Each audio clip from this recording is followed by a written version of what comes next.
Good evening, everyone. Thank you so much for joining us tonight. My name is Natalie Bell, and I'm the curator at the List Visual Arts Center at MIT here, and I have the pleasure of having organized the exhibition Grave Grove by Sreshta Rit Premnath. This exhibition is co-organized by MIT List Center and the Contemporary Arts Center Cincinnati, where a one-person exhibition of his work is on view from September 17th to next February 27th. And with the Contemporary Arts Center Cincinnati, we also published a special edition of the artist's journal, Shifter, which is co-edited by Rit and Avi Elpert. And this issue, which was the 25th issue, took up the subject of waiting. And it resulted from a series of 8 virtual dialogues that were convened between artists, architects, historians, theorists, and others, and which took place in fall 2020 and the spring 2021. And if you all need any reminder, that was a period where the subject of waiting was especially relevant. It's a beautiful journal issue. We have a few copies upstairs at the front desk, so I encourage you to check it out. And you can also review those programs on the List Center website or on our YouTube page. Rit's works span sculpture, video, photography, and installation, and they expand on the strategies of minimalism and conceptualism to consider aspects of political agency in contemporary life. His exhibition at the List Center, Grave Grove, explores tensions and correspondences between growth and decay, belonging and loss, confinement and escape. And Rit offers a material exploration of life that exists in otherwise inhospitable spaces. I'll leave him to speak more to his practice, and we look forward to welcoming your questions in the Q&A session following this presentation. Thank you.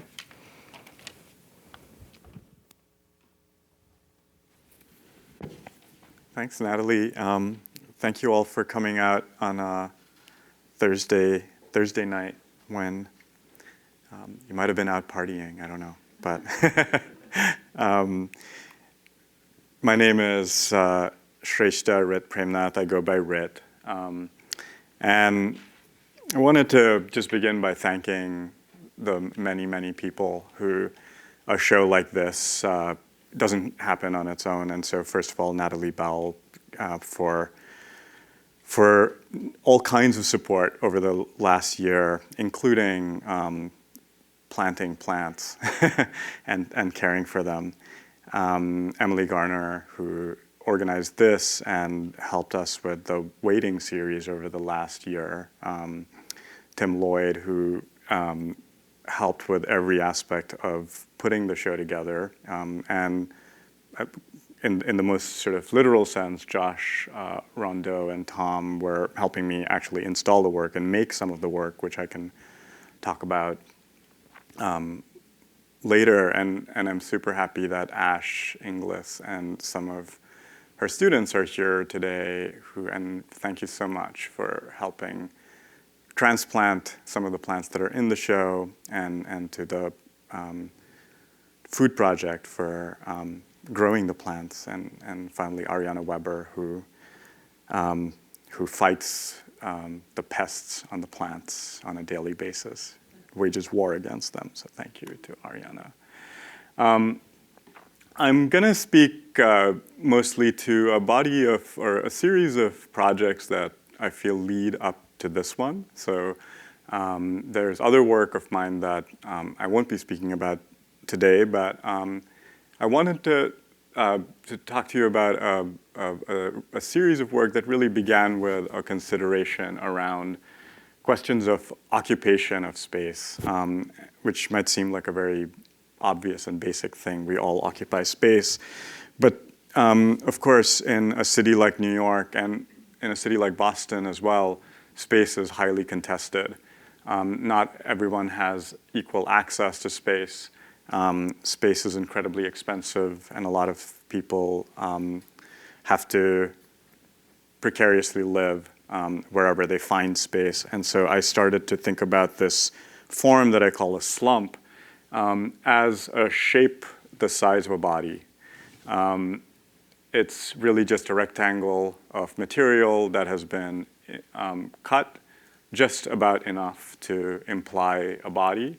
And I think about this relationship between the slump and the site that it's in or on as a codependent relationship, that the slump requires a structure to hold it up. It slumps on things. It's a kind of vulnerable form. It's a body that isn't able to hold itself up. And by slumping on, leaning on, lying on top of a space, it also makes a claim to that space. And so I think of that relationship between the slump and the space that it occupies as one that is both passive and active, which is one of the things about occupation, or this word occupation, that interests me, that it's very passive. It's just we're all occupying space, but it's also like Occupy Wall Street, or a kind of occupation that can be a form of political claim making. I'm going to play a few minutes of a video for you.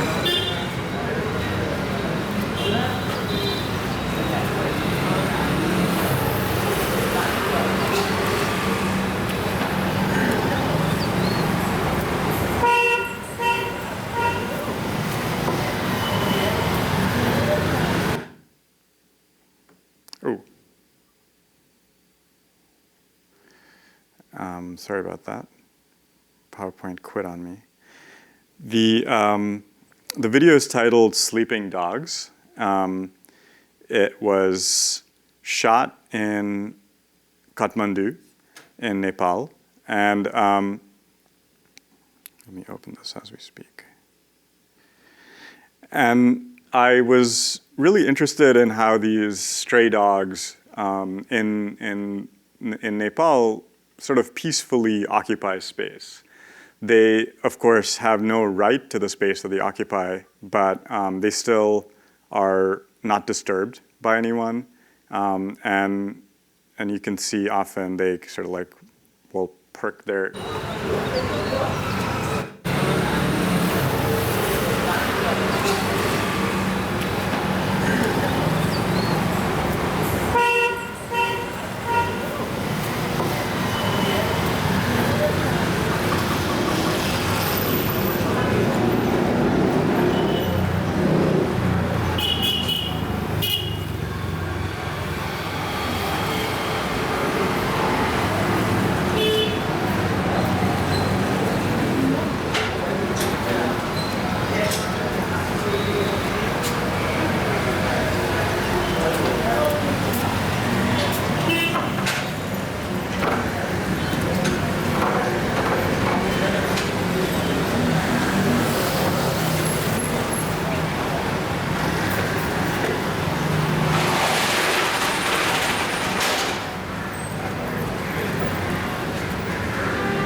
And I was thinking about how these little vignettes focusing on this dog that is, kind of doing nothing, also becomes a way to think about the city as it circulates around this being that is, in a way, again, passive, but also active in that it affects everything that's happening around it. It's a series of short 2-minute videos that are, of course, incredibly slow. There's almost nothing happening. But I showed it in an exhibition in a kind of theater space, and it was strangely calming. People would sit and watch them for quite a long time. I've also been working, and you've seen these upstairs today, with these reflective aluminum forms that, of course, resemble unfurled cardboard boxes. They, of course, come from my observations of homeless people in New York, and the way in which these, provisional surfaces become a way of claiming space. That also I wanted to use a material that reflected the sky above. This piece is called The Sky Below, in part to think about what the person lying on the ground sees, to shift the perspective of the viewer. I was asked today about the fact that I often use a kind of minimalist aesthetic, but that there is a certain political connotation attached to it, which is maybe a bit different from a lot of minimalist practices that we think about, and I feel that that's true. I feel that there's something about the bodily, physiological aspect of encountering a material that I find quite moving about a lot of minimalist art, but I find that there's also something about the non-specific nature of it, maybe a certain claim to universalism that I don't feel that I have, that I'm able to access. And so I approach these materials through a kind of referentiality or contingency. Like it's reflective, and I'm interested in that. I'm interested in that, the fact that it's the size of a body, but I'm also interested in the fact that it's quite literally based on the box that a person without a home sleeps on.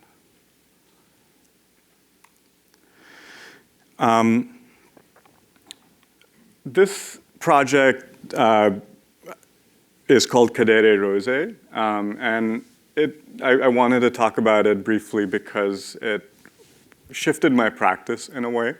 I was invited by a curator several years ago to run a workshop in Rome. I mean, one of the things I find really enriching about relationships with curators and people who invite me to do things is that it also is a way that it prompts me to think in different ways or shift my practice. And when this curator invited me to, I'm going to go backwards now. She's someone, Maria Rosa Sosai, who is interested in art and education. And I run a publication. I teach at a university. I teach in Parsons, at Parsons in New York. And so I'm interested in education, but have always shied away from thinking about my art as educational, or thinking of education as a form of art. And so when Maria Rosa invited me to engage with students in Rome, I also don't speak Italian, I proposed a sort of parallel project. I said, I don't think I can teach the students myself. I don't have anything to teach them, but I'm really interested in these people in Rome who sell roses. And they are, if anyone has been to Italy, you may have encountered these people. They're usually South Asian for whatever reason, often from Bangladesh. They're fresh off the boat immigrants, and they're trying to sell roses to tourists. That's their job. They're street vendors. And people mostly try to avoid them. And to me, there was something quite interesting about this figure of the rose seller. The first time I encountered a rose seller in Italy, I was running a different workshop in Italy. I was an artist. I was an educator there. And there was this other person who looked like me, who's from South Asia, but who was selling roses. And I had a group of people standing around me, and people were trying to avoid him. And it struck me that, in a way, we were both very similar in that we both create aesthetic objects and try to sell them. But in some respects, his work is not seen as art, and mine is. And I was interested in thinking about the rose seller as an artist, the artist as an immigrant. I'm an immigrant from Bangalore, from India, and I came to the US to study in undergrad. And so that aspect of my experience is something that, of course, also inflects a lot of my work. And so I proposed that we run a workshop, that I don't run the workshop, but we involve a group in part of Rome called Torpignatara, which is predominantly Bangladeshi immigrants. There was a community center, an anti-racist political group, a community group, and they were the ones who showed these students who are predominantly white, who live in suburban Rome, who taught them about their neighborhood. The students did a week of learning about Bangladesh before they came to engage with the community. And they produced a publication as a result of this workshop. And alongside that, I did an exhibition, and that exhibition was called Cadererose. I won't get too deep into who André Cadere is, but he's a conceptual artist, an immigrant from Poland who was quite active in France and Germany in the 70s, and who died in 78. So without getting too deep into it, I wanted to think about the rose cellar and André Cadere together, using these objects, these folding rulers that are the size of a body. In this case, they've been painted with rose petals that have been crushed and turned into a pigment. And these posters that were prints of something that I encountered, which was that in this community, Torpignatara, there was a protest. People in the community had spray painted on their walls. The police are the problem. Immigrants are not the problem. In Italian. I went back to photograph this graffiti, but the police had already whited out the graffiti. And so I photographed the whited out protest writing, and they're titled monochrome. And so again, there's a certain reference to minimalism, but like quite pregnant right under the surface is something quite different.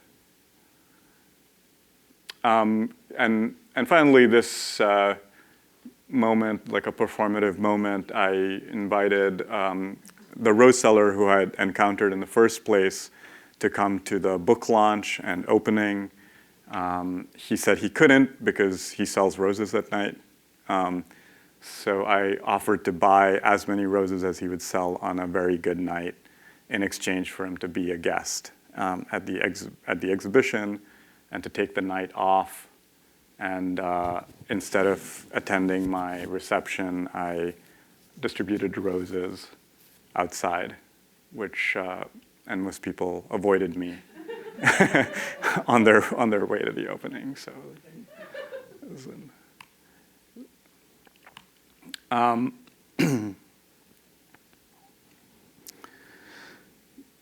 I'll show you a few minutes of this video, Una Doble Vida, just as maybe as an introduction to a form that entered into this exhibition. I live in Brooklyn. Often ideas, images, materials enter into my work, artwork that come out of things I encounter along the way. I walk to my studio, and on the way is a corner where there are a lot of day laborers, mostly migrant workers who wait. And there was a day when I was walking through. I wear a backpack, I'm brown, I usually have my sneakers on, and someone pulled up next to me and said, "Do you need work?" And I said, "No, thank you, I'm good." But there was something about that misrecognition that felt important to me, that it kind of connected me with the people that I passed every day. And Una Doble Vida, which is a 2-channel video, came out of that encounter. One of the channels has these milk crates, which is what people sit on when they're waiting for work. And when they leave in the evening at sundown, if they don't get work, they just leave the milk crates behind.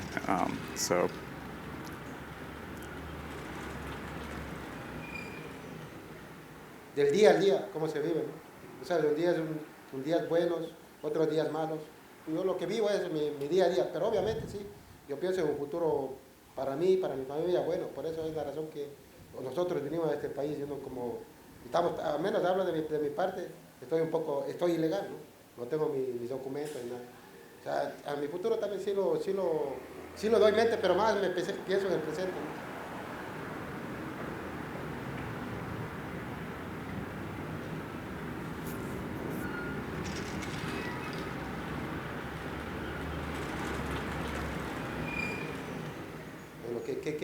¿En qué me voy a enfocar, ¿no? Porque tú sabes que en este país las personas que no tenemos documentos, no es fácil encontrar un trabajo para ti. Porque si yo me voy a trabajar hoy día, me lleva y viene el jefe y me dice, mira, tú tienes que tener tus papeles aquí, no puedes trabajar aquí. Eso es lo que más, prácticamente yo me enfoco más en el presente. Pero como te vuelvo y te repito, obviamente el futuro, yo pienso el futuro ser un poco mejor que lo que soy ahora, ¿no? Y también quiero... I'll keep moving for the sake of time, but the piece is titled Una Doble Vida because he talks about this double life. On the one hand, he's in the United States working, trying to make a living, but on the other hand, his whole family is in El Salvador, and the only reason he's in New York is so he can send money back to them. And so there's this sort of double life that he's leading. And I asked him a question, which was, how do you think about the horizon as a metaphor, as something that you look forward to and something that you left behind? And so he actually ended up speaking very candidly about his whole life in response to that question. Another image that came out of this sort of direct encounter is which is maybe a bit hard to see. This is a piece called Those Who Wait.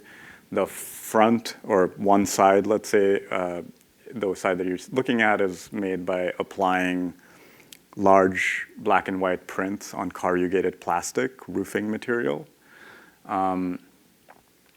Let's see, so on the left, you will see a building, and that is the Metropolitan Detention Center, which is a prison in Brooklyn. And on the right, all the way to the right, you see the Statue of Liberty. It just happened to be the view from my roof, but also made me think about these two spaces of waiting. One, this enforced waiting that incarcerated people are forced to do, and then the waiting of migrants who used to enter New York through Ellis Island, which is next to the Statue of Liberty. But also ideas of horizon and freedom that are attached to these two sites. Freedom from people that are seen as somehow dangerous or criminal, and then the freedom to live in a new place or something like that. So it's a very contested sort of space, I think.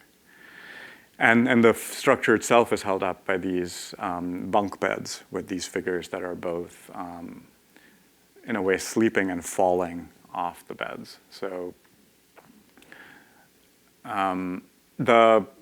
this show was the first time that I started working in a particular way, which was to make these pieces on site.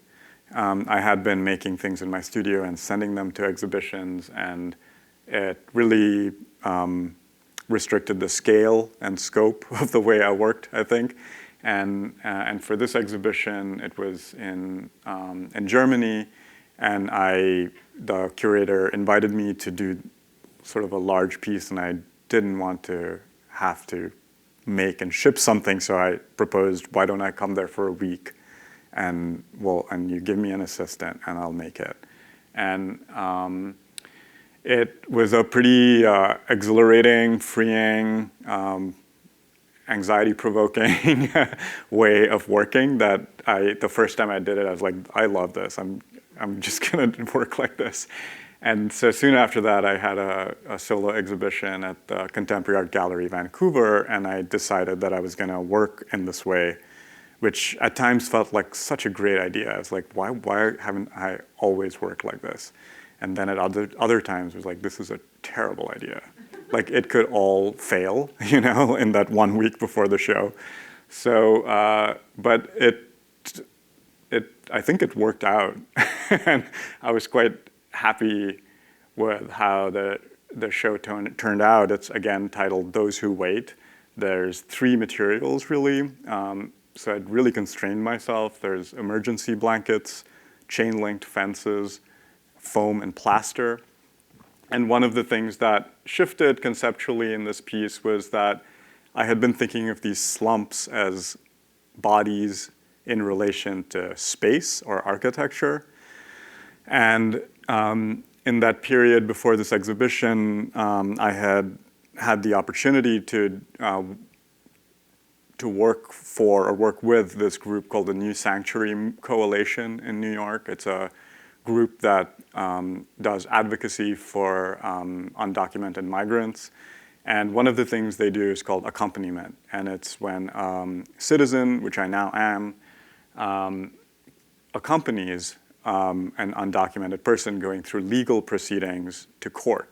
And going to court can be a pretty, can be a horrible, stress-inducing, anxiety-provoking thing, encountering the US justice system. And the role of the person accompanying is not to intervene, but to just be there, to be with someone. And so there was something about this being with that felt very important to me. Also, after speaking to Jose, who I interviewed for Una Doble Vida, who talked so much about his family, that he's alone in New York, but the reason he's here is for his family. So I started to realize that waiting is not ever a thing that someone does alone, that even if other bodies are not present, people are always waiting with or waiting for someone. And so these figures are always paired in this show. Several of the pieces are titled accompaniment. And even though there are fences, viewers are always moving around them. So they're not always on one side or the other. Viewers are reflected back on and through the emergency blankets that function as mirrors. They're very thin. You'll see one, or you would have seen one upstairs.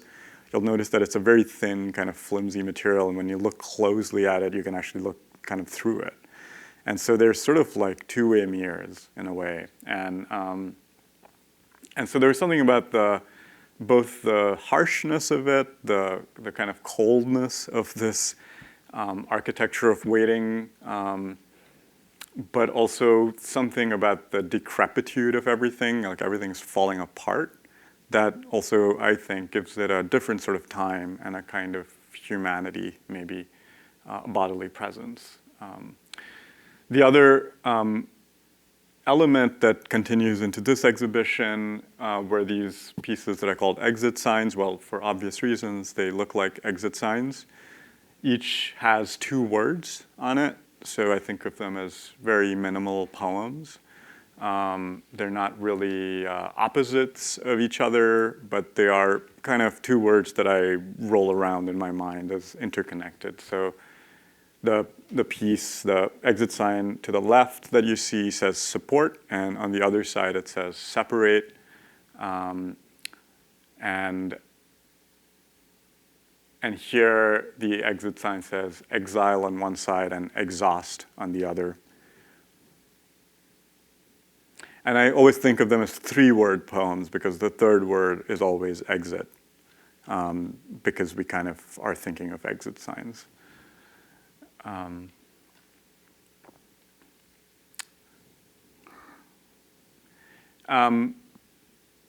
I've also been working on these pieces titled kettling since last summer. It's a police tactic of corralling and trapping protesters. That's what kettling means. I learned the word last summer while participating in the Black Lives Matter protests and seeing police use these tactics of entrapping protesters. And again, I was thinking about this relation between these very rigid metal forms that are kind of, to me, a symbol of state power in a way, and these soft bodies that are caught in between and amidst these metal forms. Another thing that sort of shifted in my practice over the last year and a half, kind of started before the pandemic and really kind of was helped by the pandemic, was painting. On the one hand, these pieces, the sculptures in my practice, as I said, have become so site-specific, so I'm not working on them all the time in my studio. I'm working on 3D models. I'm working on the computer. I'm doing research. So I found that I was sitting in front of my computer a lot, and it was just not satisfying. And I wanted to be doing something with my hands. And so I started painting again, which I hadn't done in a long time. And so this series related to kettling is titled "The Pot Calls the Kettle Black." Again, thinking about the way the police were accusing protesters of being violent. And I think of these paintings as a kind of diagrammatic form that very much relates to the sculptural practice, but is quite different. Another piece, I guess, that fits into many of the buckets, titled "Lean Hold," that's in a show right now in Chicago.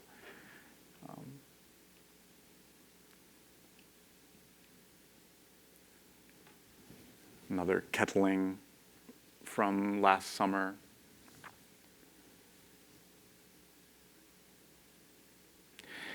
I also think there's been a way that the sculptures and the paintings have started to mirror each other in terms of process. There are certain constraints, like I did this for an art fair. We ordered the materials, which again was a pretty, I don't know, it felt a bit crazy and also exhilarating at the same time, which is that we ordered materials. It was not the city where the gallerist lives or the gallery is, nor where I am. The materials got there, we got there. I told him that if he doesn't hire an assistant, then he's my assistant. And so it was the gallerist and me made the work together in 2 days.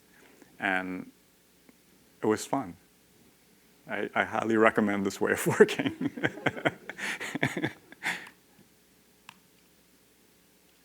And let's see, how are we doing? I won't get into the details of these paintings.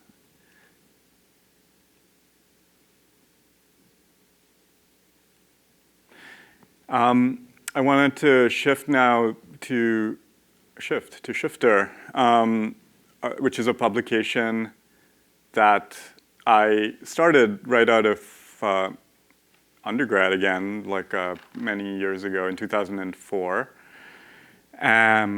It has been, over the years, a space for creating dialogue, conversation, a place for collaboration to bring in people that I am curious about and interested in and want to be in conversation with and want to hear from, and to think about things through a thematic and topical kind of frame.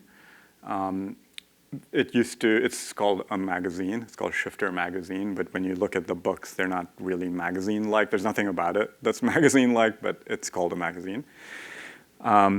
More recently, over the last several years, we've been doing a year or two of programming that results in a publication. And when Natalie and Amara Antilla, who's the curator at CAC Cincinnati, invited me to do an exhibition, they were interested in maybe doing a publication project together. And so I proposed doing an issue of Shifter on the topic of waiting. And I have to say that this was prior to the pandemic. of course, the pandemic hit and the topic became somewhat appropriate, but also like sad in so many ways. And over the course of a year, we did online events that were where artists, curators, critics thought about this topic together, spoke about this topic, and the publication, which you'll see upstairs, resulted from it. I, at the same time, was working on these two exhibitions and thinking a lot about this relation between bodies that are together, this idea of accompaniment, but also extending that thinking to the relationship between human and non-human life, thinking about the relation between death and life too during the pandemic. One of the moments of inspiration was in the spring when suddenly, well, we had a vaccine, but also all of these plants sort of emerged and out of the winter in the city streets. And I started to think about weeds specifically as a kind of plant that isn't in any way, there's nothing intrinsically bad about a weed. A weed is what people don't want. So it's a human designation for something that is undesirable. And so there was something that mirrored the way in which certain people, certain bodies are valued less, certain bodies are grieved less, certain bodies are already politically seen as dead in a certain way, that they're outside the social. But I was quite inspired by the writing of Hannah Arendt, who's a philosopher, was a German philosopher, who made a kind of claim or a proposal that we should really think about birth rather than death as a kind of philosophical moment for consideration, that philosophers have always thought of death as a thing that we cannot understand, that's the threshold of understanding. But there's something paralyzing about that. Whereas when we think about birth, she says, we think about these strangers, children who enter into the world who have no political kind of formation yet, and so in a way they present a kind of radical possibility. And which I find quite moving as an idea, as a proposition, that that death and birth, grave and grove, are sort of these two sides of something. But to look at it from the side of grove is to think how that which is a weed, that which is outside, that which is undesirable, is also like the condition of possibility. That it's that very thing that is on the edge that potentially produces a new kind of political imagination. So maybe that's a very big claim, but that was definitely something on my mind as I started to think about these pieces. So these images are from the show in Cincinnati. These figures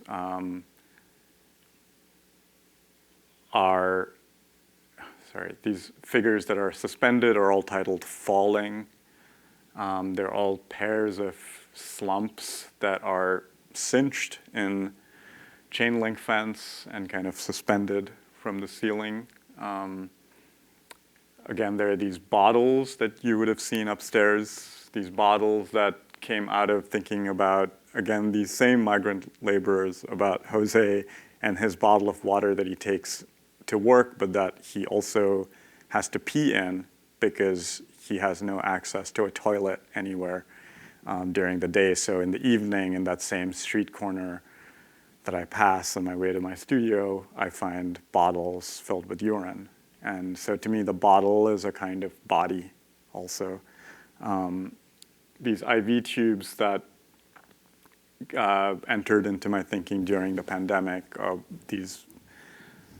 the sort of irrigation mechanism for the plants, but also something that reminds us of the fragility of life, about care, perhaps.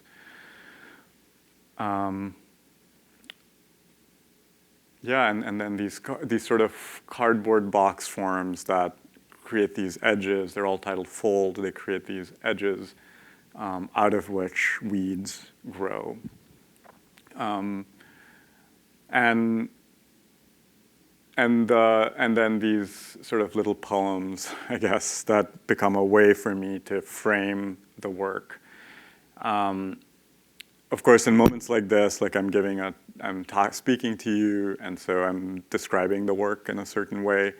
But my hope is always that when someone encounters my work in a gallery, that there's a kind of physical sort of relation to the sculptures, that you get something from that there's enough in there that it connotes some of the ideas that I've been speaking about, but that these little two-word pieces also create a kind of context, that they contextualize the work enough, that they provide anchors through which to think about the sculptures.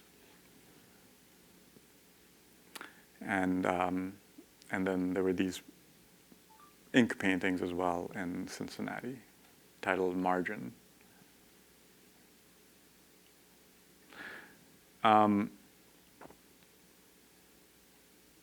I think I might just leave the work, not speak about the work upstairs, which might seem like a very odd thing to do at the end of a lecture. But I hope that we can talk about it in conversation, and maybe I would love to hear your thoughts about it, your questions about it, and have a conversation from that. Thank you.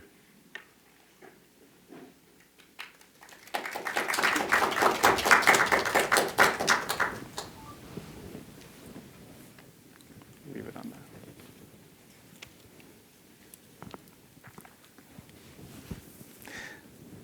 It's also a small group, so we could really keep it quite informal. Yeah, absolutely. I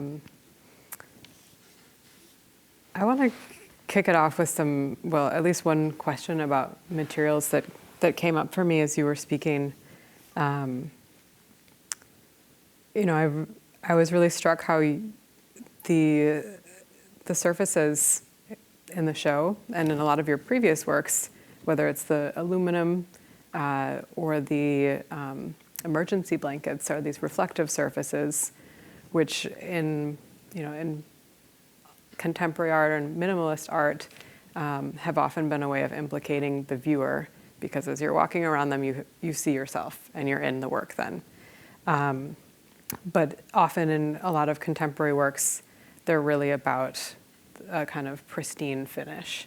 And I'm remembering how, as we were installing, I caught myself kind of trying to polish the aluminum and make sure that it looked really, really polished. And you were kind of just like, what are you doing? And looking at the emergency blankets, they still reveal the creases of where they've been folded up.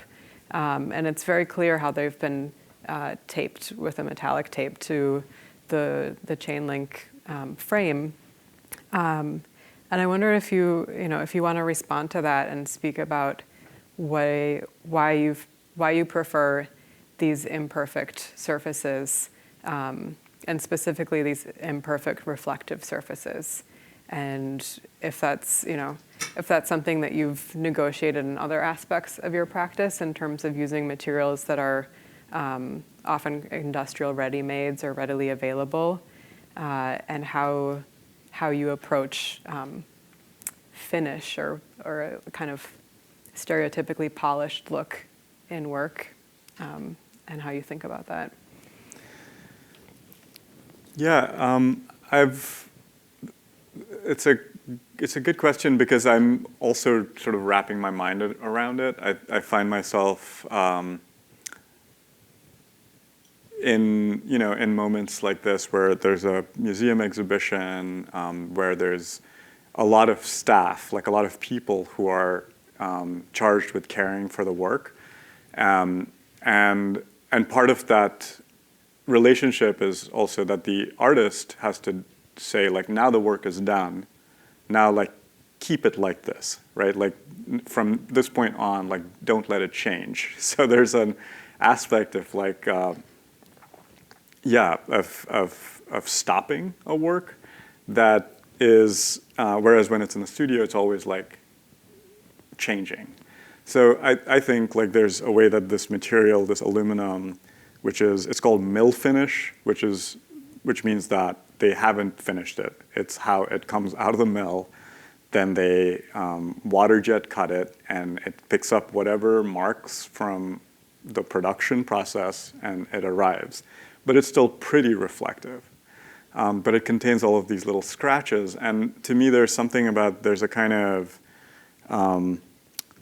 low-key magic about that surface that to me is interesting, that it's been just like slightly taken out of a world or a process, but hasn't been made perfect, but that there's still some sort of magic in that moment.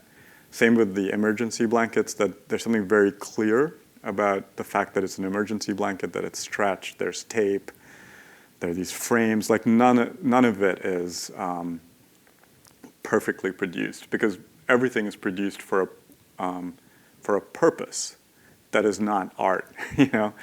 And so to me, there's something about retaining the trace of that other purpose that's interesting. I've been thinking a lot about, there's this sort of Japanese puppetry, I can't remember the name of it, where you have the puppeteer on stage, dressed in black, and moving the puppets. And I think it's the most beautiful and brilliant thing, because there's no pretense that there's a puppeteer, but still, given time, you stop paying attention to the puppeteer and you start paying attention to the puppets. And so to me, I want the materials to be that way, that there's something very unself-conscious about them, that they are what they are, that they're sort of wonky, but given a little bit of time, something maybe starts to, like I think there's something about the slight folds of the metal for me that, given enough time, or looked at from the right perspective, they start to feel like they're floating a little bit. But it's a sort of very low-key kind of magic. Just kind of levitating. Yeah. I'm happy to open it up to any questions or responses from folks.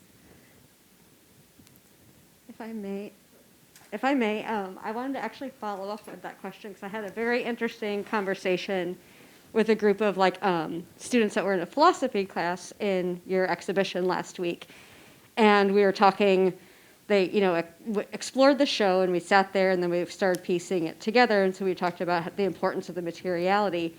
And then we came to your 2-word poem, Exit Signs. And they asked me a very interesting question. They wondered if there was any conscious pairing of these signs linked to the materiality, because they were thinking about the one we can't see in this image, exist, insist, was linked to the reflective qualities of the materials that we were just talking about, how it insists that you exist within it.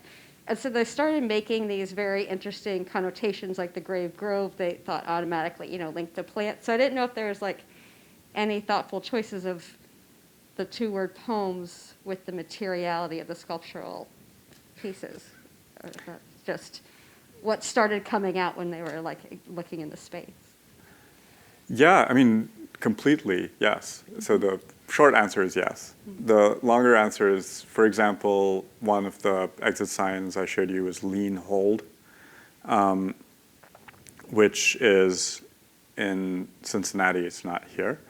And of course, there you can quite literally think about how the slumps lean on each other, but it's also a way for me to think about how to lean is also to hold. That there's that it's a different perspective, a different way of thinking about leaning. Same thing with separating and supporting. You can think about the fences as literally separating and supporting the slumps, but it's also a kind of maybe philosophical or poetic proposition to think that to separate is also to support. Or, well, Grave Grove. What are the other ones that are upstairs? We have escape and arrive. The other one, wait. Insist and exist. Insist and exist. Exist. Like, one of the things about insist and exist was that with the weeds, I kind of felt that their existence itself is a kind of insistence, that they, same with these cardboard boxes on the street, you know, like, that back to this idea that occupation is both passive and active, that there is a way that just being a marginalized person in the world, making yourself present, is a form of insistence and becomes a kind of political claim. So I think like there's maybe a way that I hope there's a physical kind of way that I hopefully convey some of this in the objects. And my hope is that the word pairings help people connect that physical sort of, those physical relations to both political and poetic or philosophical ideas. So, yeah.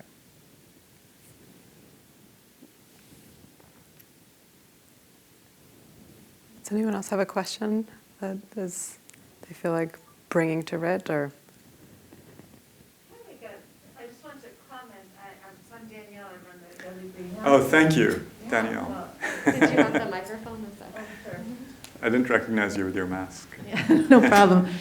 I just wanted to comment about an experience that I had as you were talking. On Tuesday, so we run this greenhouse, but we also have this 1.5 acre farm. And on Tuesday, we planted our garlic. So we planted like 3,000 cloves of garlic, and it was a beautiful and joyous day. And when we plant garlic, we put cardboard down in the pathways, and then we cover the beds with straw. And I saw that night on Facebook that my coworker had posted this picture of her that I hadn't seen her do, but that she was just slumped, lying on the cardboard with her arms out over the straw. And at the time when I saw it, I was like, I did have this thought, like, oh, it's so beautiful to see somebody like lying on cardboard experiencing such pure joy. But also tonight when I came in to see them, I was like, oh, this reminds me of Liz slumped in the garlic. So it was just fun to see, to kind of have that connection. Yeah, that's great.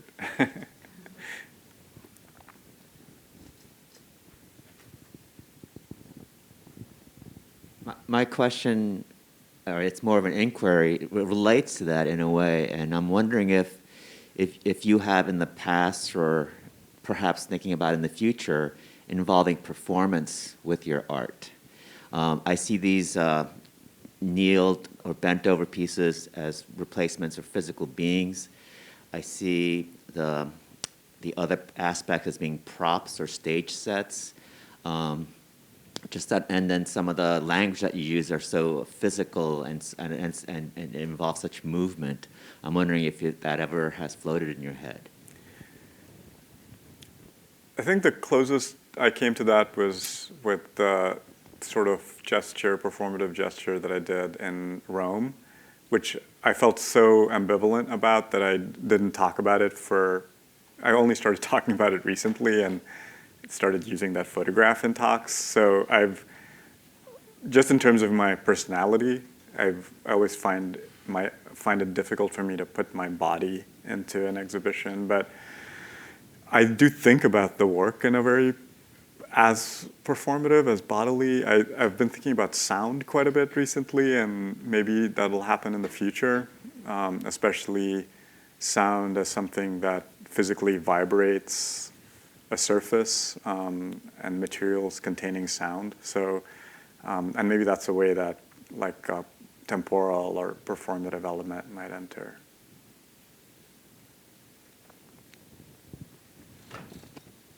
Hi. I was thinking about your work in terms of kind of boundaries and access and visibilities.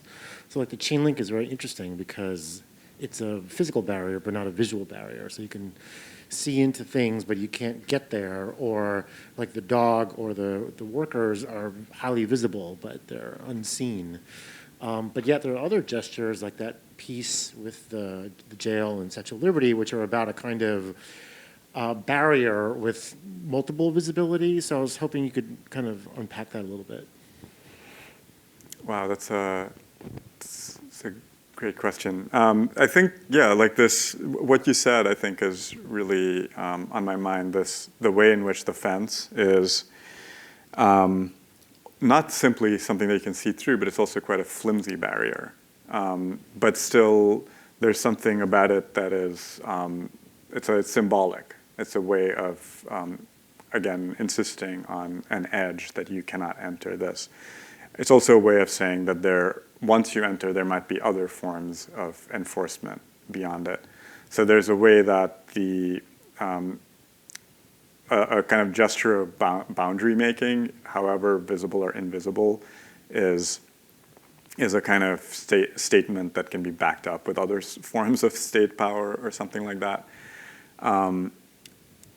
In the case of people or bodies that are made invisible, with the dogs, I think there is this gesture of shifting the lens of the camera down that is a way of then paying attention to this body that is otherwise ignored. But strangely also what happens is that when people watch the video for like 2 or 3 minutes, which is not a long time, but it's also a long time, you stop paying attention to the dog after like 30 seconds. And then you're watching the people around. So there's this way that the invisibilizing gets, I guess, like reiterated in some way. Also with the mirrors and the emergency blankets, I think about this, again, as I said, they're reflective. They're a form of hiding. They're like blankets. They're meant to cover the body. When they cover the body, they make the body reflective. So they potentially reflect back those people who are not covered.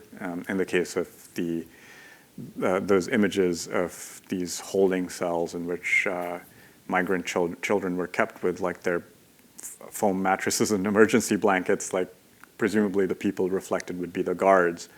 So there's a way that this kind of the aspect of hiding and revealing, and also this aspect of reflecting can then become a form of both, it could be a passive form, that you are the person who's covered up, but also it could become active in that by reflecting back the figure of power, you claim some sort of voice in that engagement. So yeah, it's important to me. I mean, it's a big question. Like with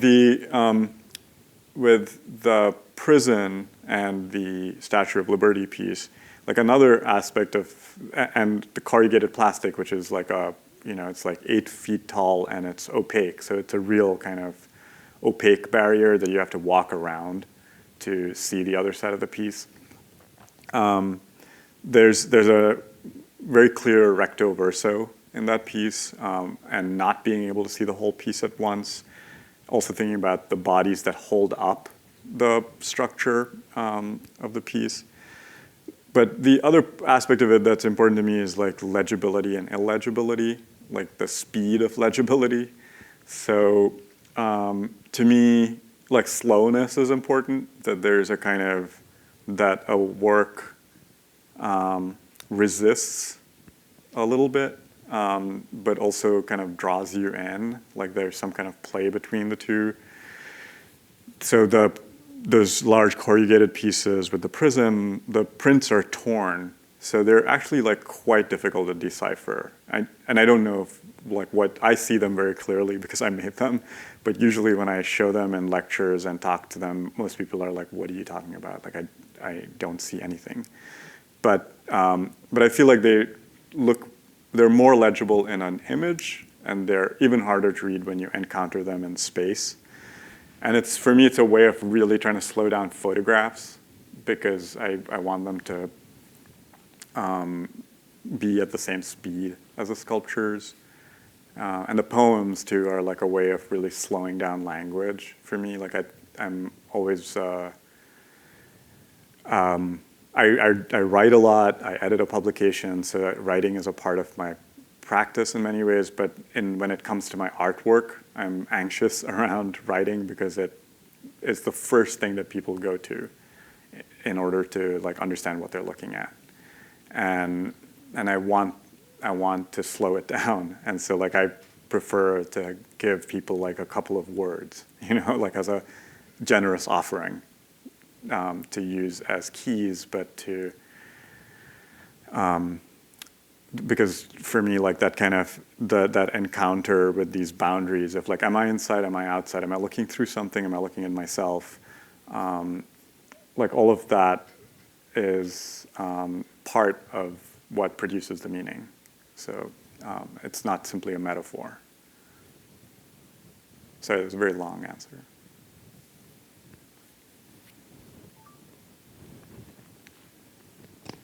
Hi, Rit. Thanks for sharing. I just want to learn more about the provenance and care that you have given to these weeds in the exhibition.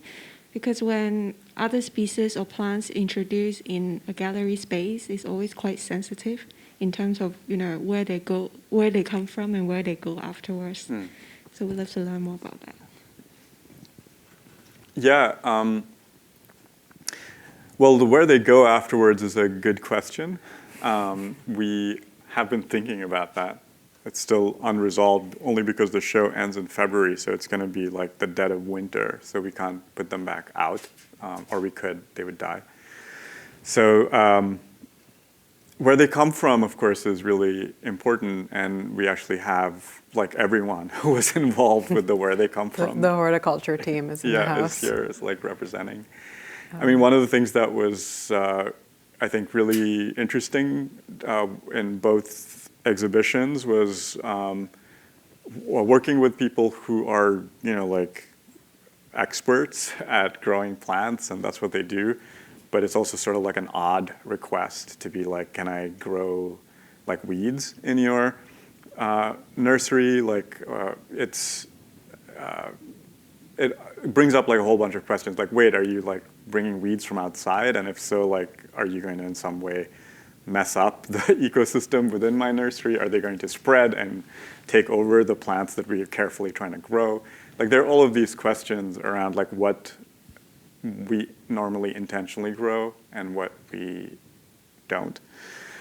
That continued, I think, into like now, where there's a lot of course, like a lot of care that goes into making sure these plants live and thrive through the exhibition. Of course, like they are on their own cycles. Like some of them are, like checking out for the autumn, but we don't want like a couple of bare twigs. So we will probably put in plants that are, still green and alive. So there are certain like aesthetic things probably that are happening too, or definitely happening too.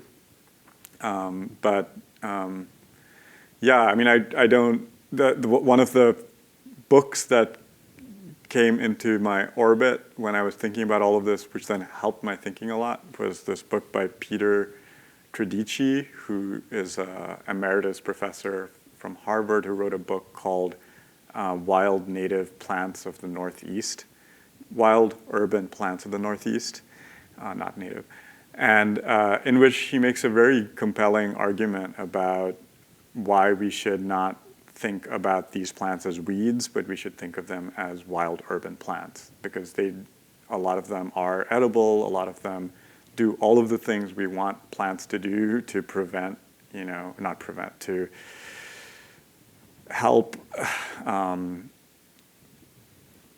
climate change.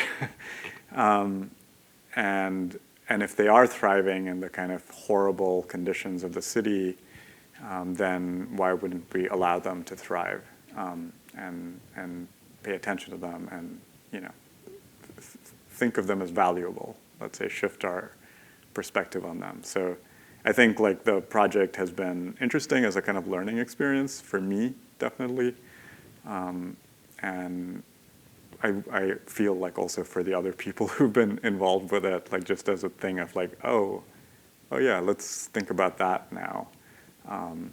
For a little while. these plants that we usually ignore. Well, I think a lot of your work really invites shifts in perspective. So that might be a good way to end our conversation. I just want to say thanks again to everyone for joining us tonight, and thank you so much, Rit, for allowing us to have your art in our spaces and have these conversations. I'm really grateful for that. So thank you very much. Thank you. Thanks, Natalie.